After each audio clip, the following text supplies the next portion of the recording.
তৃণমূল কংগ্রেসে যোগ দিলেন করিমগঞ্জের প্রাক্তন সাংসদ রাধেশ্যাম বিশ্বাস।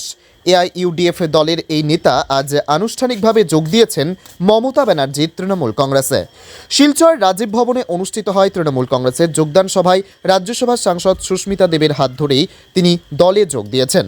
আজকের এই যোগদান সভায় সুস্মিতা প্রমাণ করে দিয়েছেন, লোকসভা নির্বাচনকে সামনে রেখে বিভিন্ন দল ভাঙাগড়ার খেলা শুরু করেছে, তার থেকে পিছিয়ে নেই তৃণমূল কংগ্রেস। প্রাক্তন সাংসদ রাধেশ্যাম বিশ্বাস এআইইউডিএফ দল থেকে করিমগঞ্জ সংরক্ষিত আসন থেকে প্রতিদ্বন্দ্বিতা করে সাংসদ নির্বাচিত হয়েছিলেন। এবার এই আসনটি সাধারণ করা হয়েছে এবং শিলচরকে সংরক্ষিত করা হয়েছে। তাই শিলচরে তার তৃণমূল কংগ্রেসে যোগদানের রাজনৈতিক সচেতন মহল মনে করছেন এবার তৃণমূল কংগ্রেস তাকে শিলচর থেকে প্রার্থী করতে পারে। যদি তাই হয় তবে শিলচরে এবার ত্রিমুখী প্রতিদ্বন্দ্বিতার ক্ষেত্র তৈরি হবে। মমতা বন্দ্যোপাধ্যায় বলেছিলেন সবুজ সাথী উনি করবেন, উনি সবুজ সাথী করেছেন। উনি বলেছিলেন জয় জোয়ার করবেন, উনি জয় জোয়ার করেছেন।